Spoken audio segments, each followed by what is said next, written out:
Hello, you're watching RT with me, Kevin Owen. We're very pleased to say today that we're joined by the President of the Russian Federation, Vladimir Putin. We're very pleased because this is his first major interview since his inauguration, and he's granted it to us.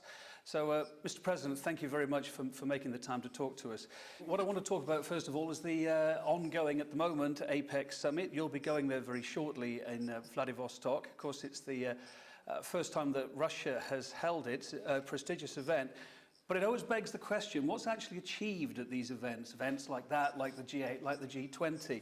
Now, although APEC is primarily an economic vessel, there's a lot of politics involved as well. And of course, a lot of the key players, including you, including America, a lot of key players disagree on some very key issues. I'm thinking about Syria, I'm thinking about missile defense, thinking about Iran. Is there a danger that the politics may stifle, get in the way of the big economic deals that the very same key players are hoping to sign at this summit, or at least talk about signing? That is true, but in fact, and you've just said it yourself, APEC was originally conceived as a forum for discussing economic issues. And as this year's host country, we also intend to focus on economic and socio-economic challenges. APEC was originally established with the overall objective of liberalizing the global economy, and we intend to make this the key issue on the agenda in Vladivostok. When I invited our counterparts 5 years ago to meet in the Russian Federation, my rationale was to acknowledge the importance of this area for Russia, given that 2/3 of Russia's territory is located in Asia, and yet the bulk of our foreign trade, more than 50%, is with Europe, whereas Asia only accounts for 24%. Meanwhile, Asia is developing rapidly and intensively. You and I know it, and everybody knows it. Therefore, we are planning to focus primarily on economic challenges, transport, global food security, and the task of liberalizing the global economy. It's a well-known fact that the past year has seen a dramatic increase in the number of people affected by starvation, which has grown by 200 million. This means that 1 billion people worldwide are currently suffering from food shortages or famine. I believe this is the kind of issue that will be the focus of attention, along with a number of other challenges that are highly sensitive and significant for millions of people. As far as Syria and other hotspots are concerned, issues that are currently in the limelight, we will certainly address them in our deliberations at the forum, in bilateral discussions or otherwise. They won't be overlooked. Do you think there should be more practical outcomes, though? Is it too much of a talking shop, events like APEC? You know, I attended the G20 meeting in Mexico just recently. As a rule, such meetings are pre-arranged and pre-discussed by our aides and ministers and high-ranking experts. And still, there are certain issues that eventually come into focus for the heads of state attending. That's how it was in Mexico. I was very interested to follow the discussions and look at conflicting opinions, and I participated in some of those discussions. I think the coming forum will see just as many debates, but it's only through this kind of meticulous hard work, year after year and quarter after quarter, if not day by day, if you excuse my officialese, that we can eventually arrive at acceptable solutions to sensitive issues such as, say, liberalizing trade, because this is an issue that affects millions of people. You know, the issues debated within the framework of the World Trade Organization and the coming APEC summit are so immensely important for us, partly because Russia is now a full member of the WTO. We have also established a customs union and a common economic space in the post-Soviet territory, jointly with Belarus and Kazakhstan.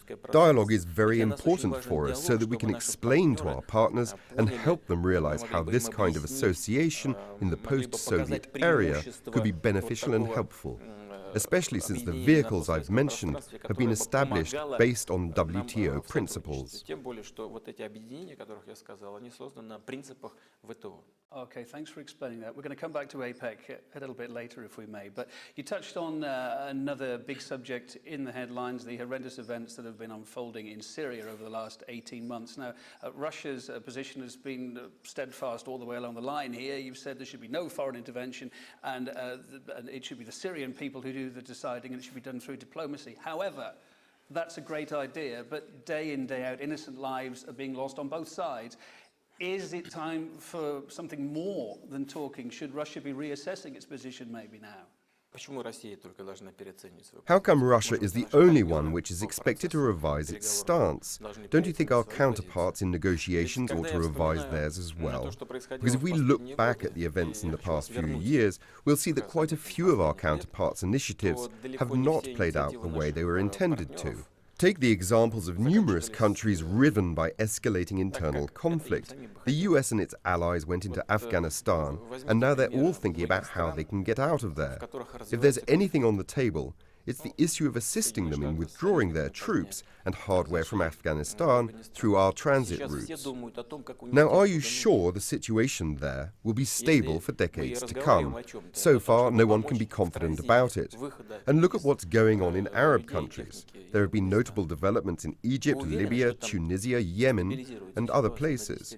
Would you say that order and prosperity have been totally ensured for these nations? And what's going on in Iraq? In Libya, there are armed clashes still raging among the country's various tribes. I won't even mention the way the country had its regime changed. This is a separate topic.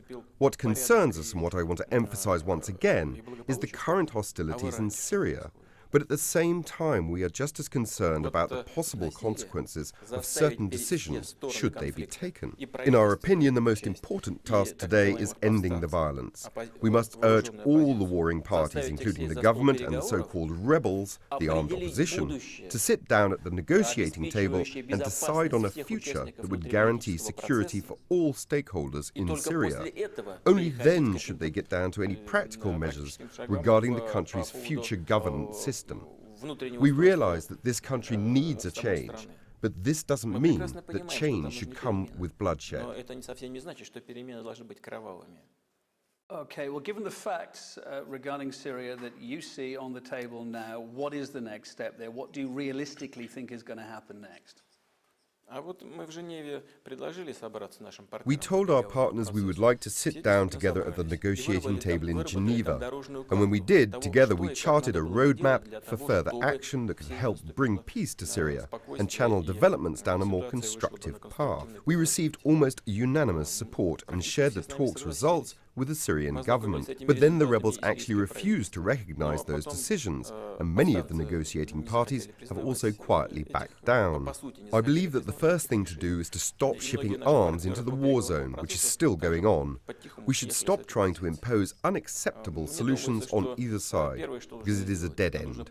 That's what we should do. It's that simple. Luckily, we generally enjoy friendly relations with the Arab world, but we would like to stay away from Islamic sectarian conflict or interfere in a showdown involving the Sunnis, the Shia, the Alawis, and so on. We treat everyone with equal respect. We also get on well with Saudi Arabia and other countries. I have cultivated a warm personal relationship with the custodian of 2 Islamic shrines. The only underlying motive behind our stance is the desire to create a favorable environment for the situation to develop positively in years to come. What are your thoughts about the United Nations and the way the United Nations has reacted, particularly in Syria? There's been criticism that it's failed to deliver a unified front, if you like, and it's become more of a figurehead organization. Do you share that view? Quite the contrary, I would say. My take on the issue is the absolute opposite of what you have just said. If the United Nations and the Security Council had indeed turned into a mere rubber stamping tool for any one of the member states, it would have ceased to exist, just like the League of Nations did. But the reality is that the Security Council and the UN are meant to be a tool for compromise. Seeking to achieve it is a long and complex process, but only hard work can yield this fruit. Understood. Mr. President, another question I'd like to ask you. A number of Western Arab nations have been covertly, to start with, supporting the FSA, the Free Syrian Army. Indeed, some of them are doing it openly now. Of course, the catch here is that the FSA is suspected of hiring in known al-Qaeda fighters amongst their ranks. So the twist in this tale is that a lot of those countries are actually sponsoring terrorism, if you like, in Syria, countries that have suffered from terrible terrorism themselves. Is that a fair assessment? You know, when someone aspires to attain an end they see as optimal, any means will do. As a rule, they will try and do that by hook or by crook, and hardly ever think of the consequences. That was the case during the war in Afghanistan, when the Soviet Union invaded in 1979. At that time, our present partners supported a rebel movement there and basically gave rise to Al-Qaeda, which later backfired on the United States itself. Today, some want to use militants from Al-Qaeda or some other organizations with equally radical views to accomplish their goals in Syria. This policy is dangerous and very short-sighted. In that case, one should unlock Guantanamo, arm all of its inmates and bring them to Syria to do the fighting. They're practically the same kind of people. But what we should bear in mind is that one day these people will get back at their former captors.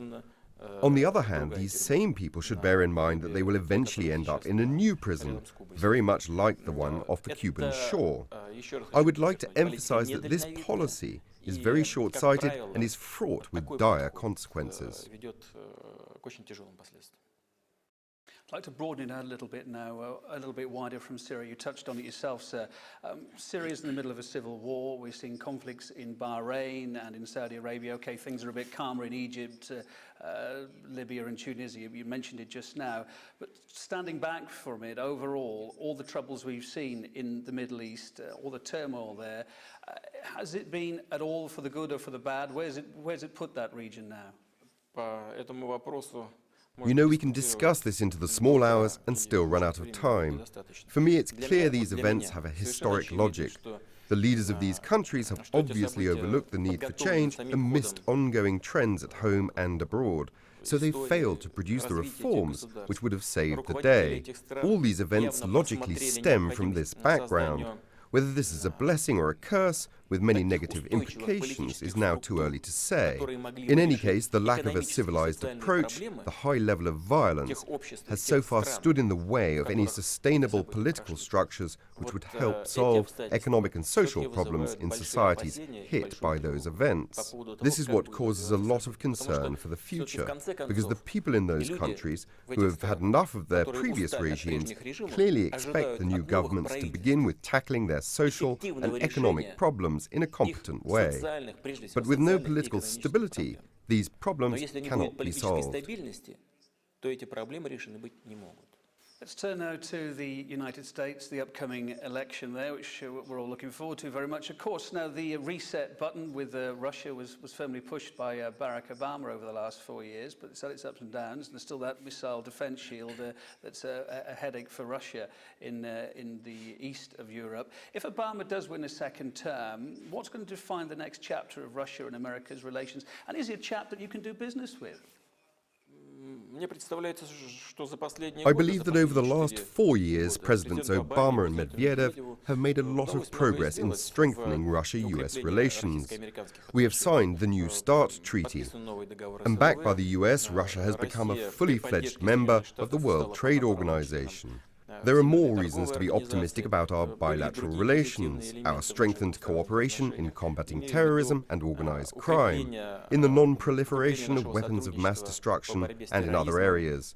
In other words, we have accumulated quite a lot of positive experience. But the issue you mentioned, the US missile defense system, is surely one of the key issues on today's agenda, because it involves Russia's vital interests. Scholars and experts understand that a unilateral solution will not enhance global stability. In essence, the intention is to upset the strategic balance, which is a very dangerous thing to do, as any involved party will always strive to maintain its defensive capabilities, and the entire thing could simply trigger off an arms race. Is it possible to find a solution to the problem if President Obama is re-elected for a second term? In principle, yes, it is. But this isn't just about President Obama. For all I know, his desire to work out a solution is quite sincere. I met him recently on the sidelines of the G20 summit in Los Cabos, Mexico, where we had a chance to talk. And though we talked mostly about Syria, I had the chance to feel the mood of my counterpart. My feeling is that he is a sincere man and that he sincerely wants to implement positive change. But can he do it? Will they let him do it? I mean that there is also the military lobby and the Department of State, which is quite conservative. By the way, it is fairly similar to Russia's foreign ministry. They are run by a number of professional clans who have been working there for decades. The thing is that in order to solve the missile defense issue, we both need to accept as an axiom that yes, we are reliable partners and allies for each other. Let's imagine for a second we have the solution. That means from now on we jointly assess missile threats and control this defense system together. This is a highly sensitive area of national defense. I am not sure that our partners are ready for this kind of cooperation. Is there anything that Russia can do to try and meet in the middle, to give a bit of ground? We did what we could. We said, let's do it together. Our partners are so far refusing to go along, but what else can we do? We can maintain dialogue. That's exactly what we will be doing. But naturally, as our American partners proceed with developing their own missile defense, we shall have to think how we can defend ourselves and preserve the strategic balance. By the way, America's European allies, who also happen to be Russia's partners, have nothing to do with it. I believe that as a European national, you should understand it. This is a purely American missile defense system, and a strategic one at that, with its European elements pushed to the periphery. You see, Europe, just like Russia, is not allowed to take part in either assessing missile threats or controlling the system.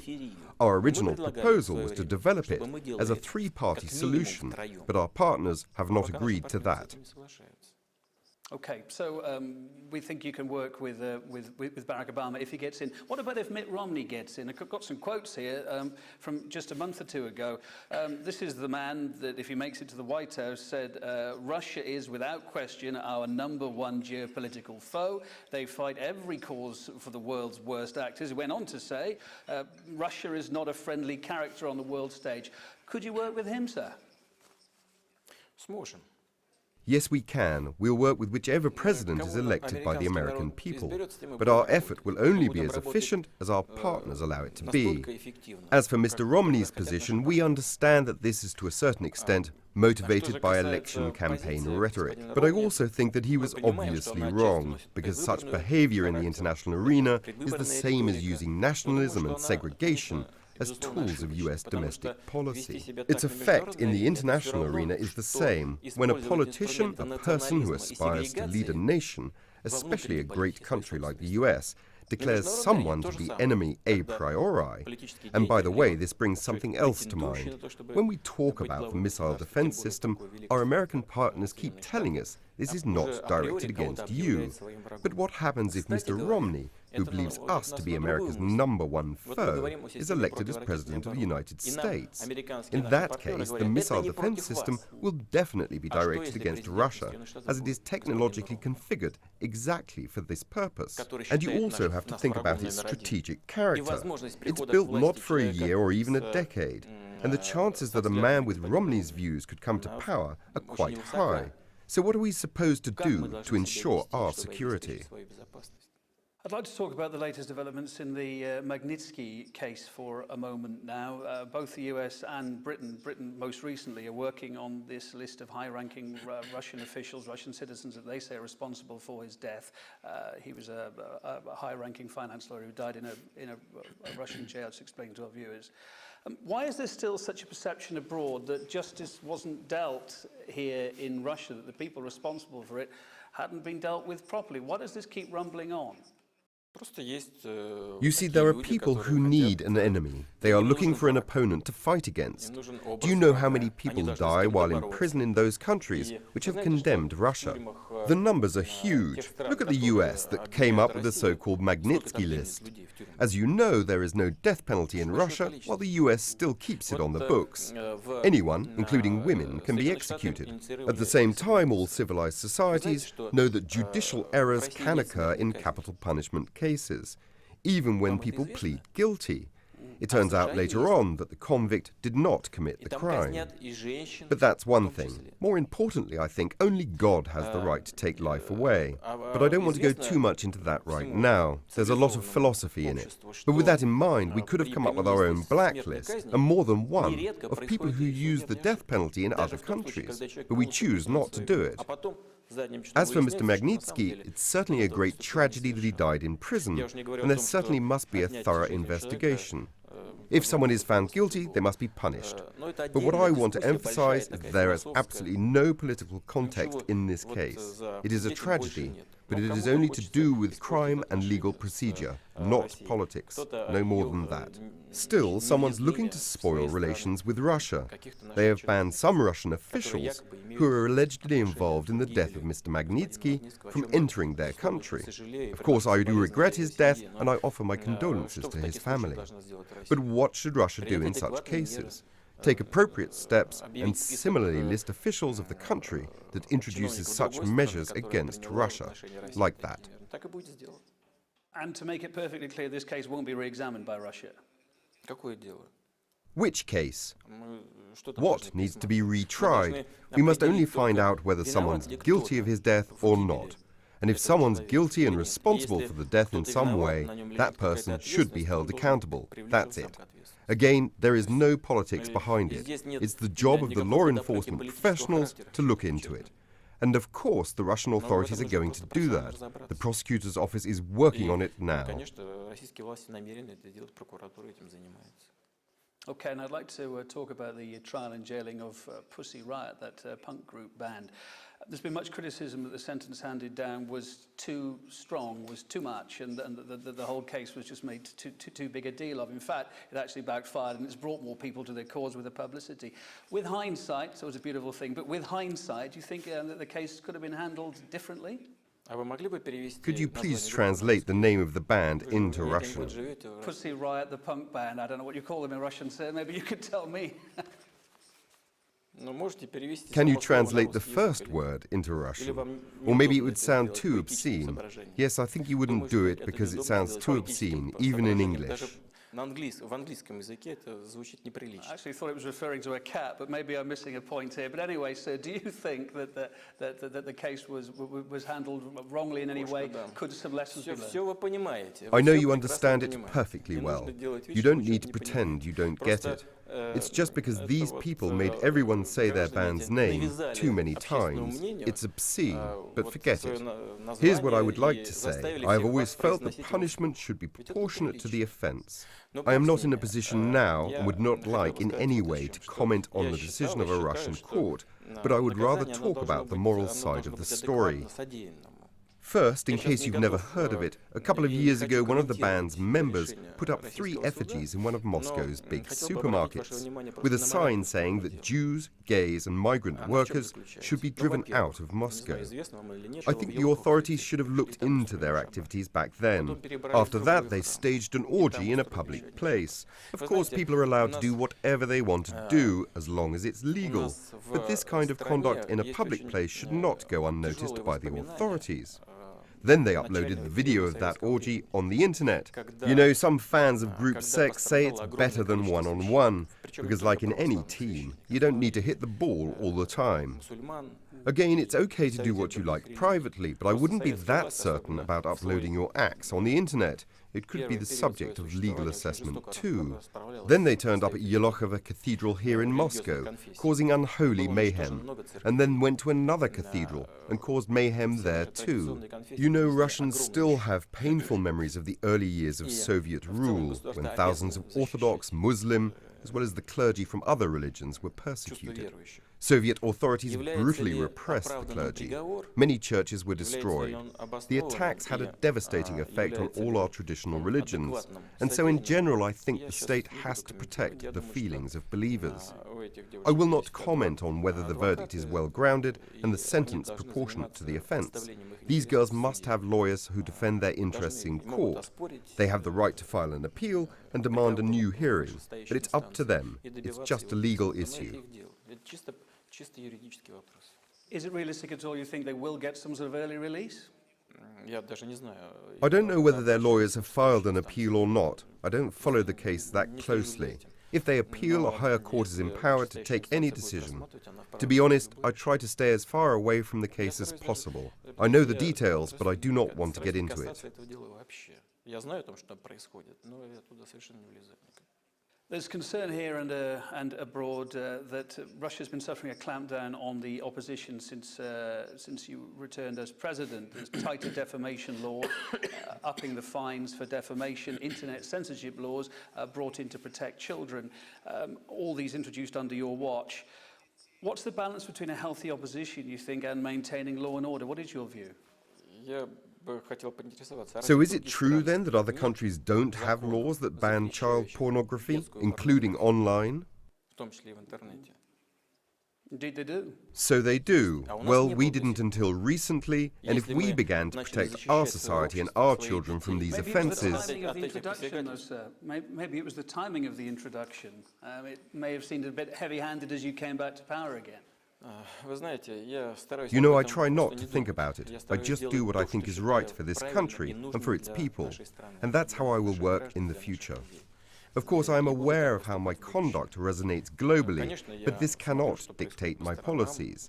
Any steps that we take are in the interests of the Russian people, and our children need this kind of protection. No one is going to use this as a tool to restrict the internet or online freedoms.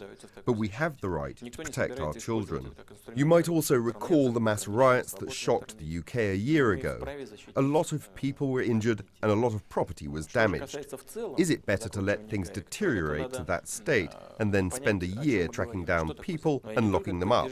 I think it's best not to let things get that far. That's my first point. Now to my second point. Let me now get down to the hard facts. You must know that a year ago I backed reform that would see Russian governors elected and not appointed as previously through secret ballot. But I also took the next step. After taking office, I introduced a new bill on elections to the upper chamber of the Russian parliament. These specific steps will pave the way for a more democratic Russia, and it's true both for its people and its state. There have been other proposals initiated too, including changes in the lawmaking process. The State Duma is now considering using public initiatives on major national issues submitted via the internet as a source of new legislation. If a draft bill is supported by 100,000 web votes, it will then be discussed in the State Duma. Right now we are looking into how to put this idea into practice. There are other major proposals as well. We seek to make our society more advanced and more democratic, and we intend to be consistent in following this path. We started off our talk by talking about the forthcoming APEC summit, which you're off to very shortly. And when you're there, I gather you'll be meeting the Chinese President Hu Jintao. You won't be meeting Barack Obama because he's not there. Hillary Clinton will be, he's not there. Is that a sign of how he regards APEC? It may just be busy, but is it a sign that how he regards it? And is it also a sign that maybe China is increasingly becoming a bigger geopolitical and commercial partner for you? China is indeed becoming a global economic and political hub. This is part of a global trend, with new centers emerging on the political and economic landscape. This is an obvious fact for everyone. The question is the pace of change. China has taken up this new leading role, not only in Russia's eyes, but also in the eyes of the whole world. What makes us rather special, however, is that Russia and China are neighbors, and our special relations took thousands of years to evolve to where they are now. We have been through times of sunshine, which were very beneficial for both countries. We have also been through periods of gloom and conflict. At the moment, Russia-China relations are at an unprecedented high, and we share mutual trust both politically and economically. Over the coming years, we are bound to achieve a $100 billion turnover rate. To put this in perspective, currently Europe makes up 51% of Russia's foreign trade, which amounts to over $200 billion. That will be a serious push forward. Our American partners told us long ago that Barack Obama would not attend the summit. The reason is the election race in the US, and we think it's okay. The US will still be represented at a high level. So yes, we've known for several months now, and we fully understand the reasons. Anyway, this will be a great summit, with top officials coming from 20 countries, heads of state and heads of government. Of course, it's a pity the US president cannot come at this time, but nothing can be done about it. I think if he really had the opportunity, he would not miss it, because it's a good event for the US to talk not only with us, but also with other Asia-Pacific partners. Anyway, I met Barack Obama earlier in Mexico, as I said, and had a chance to discuss our bilateral ties and exchange opinions on the major global issues. So we do continue our dialogue. Domestically, again, I'd like to talk now about corruption. It's a word that comes up time and time again here in Russia. You've talked about it before, but most notably, the previous president was really putting it top of his list of things to sort out. However, when Dmitry Medvedev left office as president, he reported only modest success at tackling it. How serious a problem do you think corruption is in Russia in 2012, and what are you going to do about it? Corruption is a problem for any country, and you'll find it everywhere, be it in Europe or the United States. They have legalized many things. Let's take the private corporate lobby. What is it? Is it corruption or not? It's legalized, and so formally it's okay, within the law. But that depends on how you look at it. Therefore, I will repeat that this problem is an issue for many countries. More important is the level and scope of corruption. In our case, it's quite high. But this is typical of transition economies. The reason is that while new economic models are evolving, many things are not yet adjusted or aligned, and the state is not always in control. There are also value issues, especially when we move from a socialist mindset and planned economy values to eternal values. This is a complicated process, especially if the new market facilitates rapid wealth acquisition for some particular circles or groups of people. This is something that is perceived painfully as reprehensible. The average person then starts thinking, if it's okay for those people to earn billions in a couple of years, why isn't it okay for me to do this or that, even if it isn't exactly in sync with the law and moral values? All this undermines the very foundation of the campaign against corruption. This is a very difficult process. But undoubtedly, this is an essential part of our agenda, and we shall continue our efforts in this area. There are a big list of causes there that you cited. Where do you begin to go about tackling it then? When is there some sort of sea change? When are you hoping for some, when it's going to get better, if you like? What we need to start with is to make our entire society detest the very notion of corruption. Corruption is a two-way process, with two sides to it, the bribe giver and the bribe taker. And it often happens that the bribe givers are more active than the bribe takers. Therefore, it is a matter of supporting moral values. It is also a matter of making our law enforcement agencies more efficient and developing a legal framework that minimizes opportunities for corruption. This is a multidimensional task, very sensitive and difficult, and we shall work on every aspect of it. Well, one of the practical ways that you're going about it is this new draft law to prevent government officials from having bank accounts and property abroad. I don't know what you think about that law, but it does beg the question, isn't it possible for somebody to use somebody else's bank account? How are you going to enforce it? Of course you could. This bill has not been passed yet. It's being reviewed by the State Duma. This naturally implies certain limitations for officials, because current legislation allows any Russian citizen to have a foreign bank account or property. Yet limitations may be introduced for some officials, especially at a high level. I don't see anything extraordinary about this, especially in view of today's realities. But the State Duma will have to present the rationale for their proposal and develop it into a detailed draft law. Overall, I believe this law has value and would assist the fight against corruption to a certain extent. Of course it will, because those people who are willing to commit themselves to serving their country and their people should be willing to agree to such terms. That if they want to have a bank account, it'll have to be a Russian bank account, or a Russian branch of a bank. Why not? Many overseas banks have branches in Russia. One can keep their accounts here. Why go to Austria or the United States to open an account? If you connect your fate to this country, be so kind as to make public your interests here, including financial interests. Do not hide your money anywhere. While we've got you with us, I'd like to get your thoughts on the ongoing Julian Assange case in Britain. I'm sure you've been watching it, his legal battle with Britain and with a number of other countries as well, but equally his attempts to get asylum in Ecuador, which he's now got. He's held up in the Ecuadorian embassy. What's your opinion, though, about Britain's stance? At one point, it was talking about revoking the embassy's diplomatic immunities. They could actually go in and get him.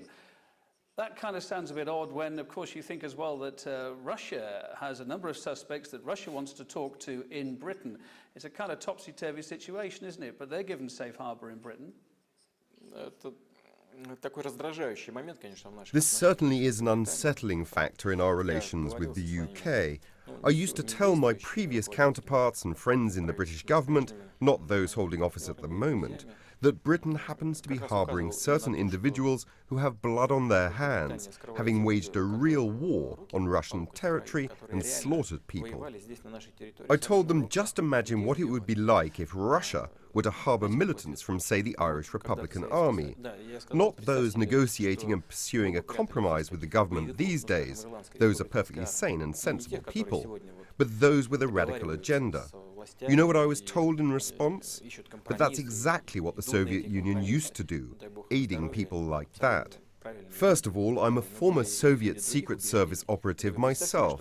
I don't know whether the USSR used to aid this sort of people or not, simply because I never had anything to do with it. But even if we assume it did, that was back in the Cold War era. There has been a cardinal change in the settings. The Soviet Union is history, and what we have today is a new Russia. How can we allow ourselves to be dominated by our old phobias and outdated perceptions of international relations and the kind of relations between our nations? It's time to let them go. We are constantly lectured about how independent Britain's judiciary is. It makes its own decisions, and no one can influence it. But what about Julian Assange? They have ruled him to be extradited. What is that if it's not a self-evident example of a double standard? I won't make a definitive statement, but as far as I know, Ecuador has requested guarantees from the Swedish government that Sweden wouldn't hand Assange over to the United States. No guarantees have been forthcoming. At the very least, this suggests that we are looking at a politically motivated trial. Okay, we'll be following the developments there. And we talked about some of the problems that Russia faces. One of the long-term problems that Russia's been facing is the drugs trade, the import of drugs from Afghanistan. It's increased many-fold since NATO went in there over a decade ago. NATO troops are due out in 2014. What then? Does Russia have any hope that you can curb this huge drugs problem? So far, it's not being solved. We are constantly engaged in dialogue with our partners, including those nations who have troops deployed in Afghanistan. Yet the situation has not improved. Instead, it's deteriorated. The amount of drugs produced in Afghanistan has increased by 60% in the past year. By the way, I'm not sure about the exact figures, but some 90% of heroin peddled in the UK comes from Afghanistan. This is a common challenge and a common threat for us all. For Russia, this is a very serious threat to our national security that cannot be overstated.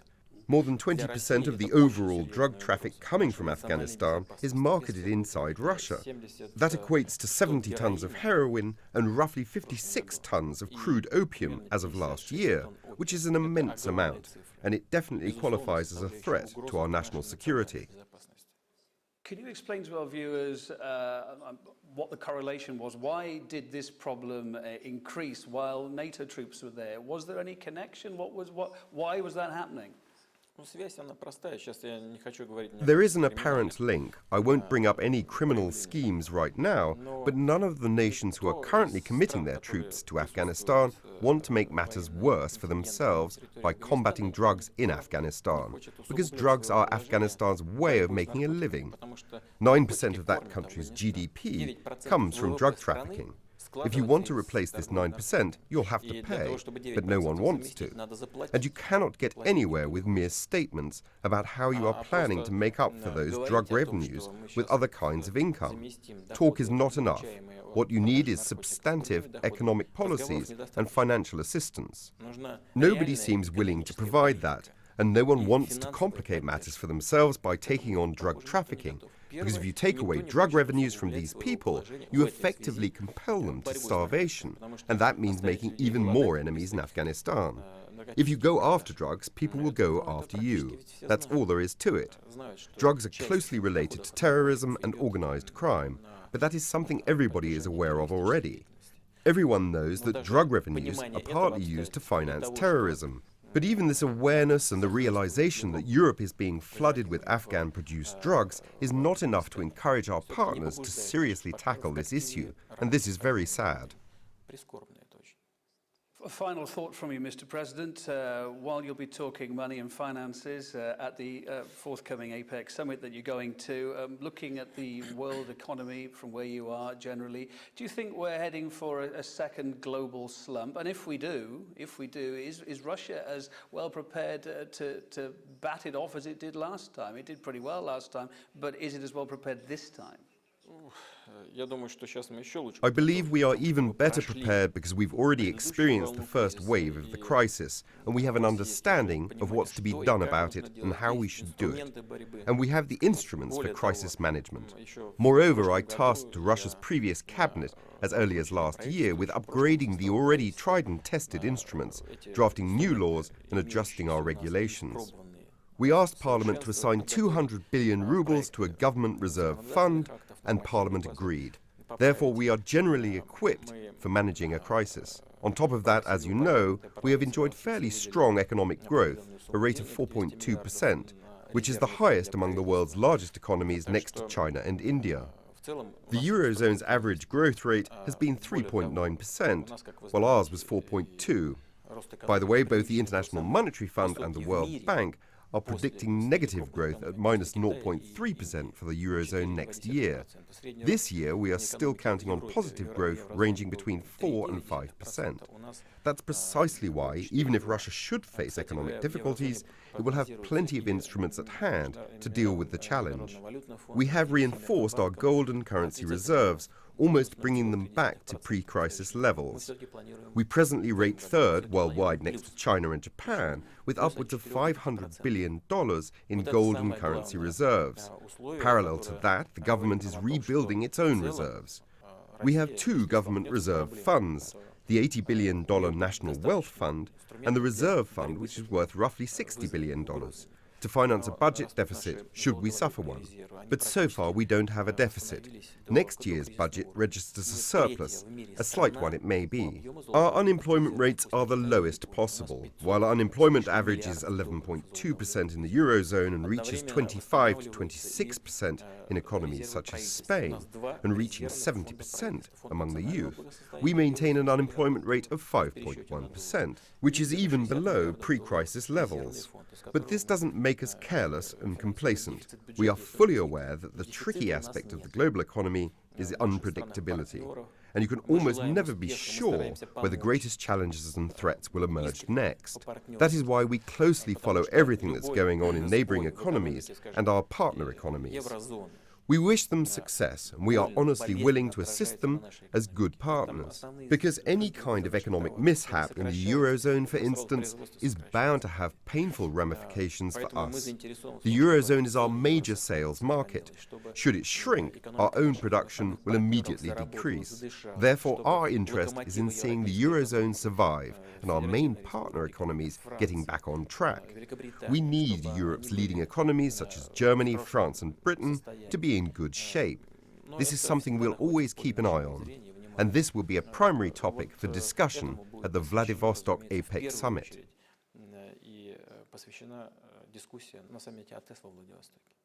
Well, we wish you all the very best. President Vladimir Putin, thank you for talking to RT. Thank you very much.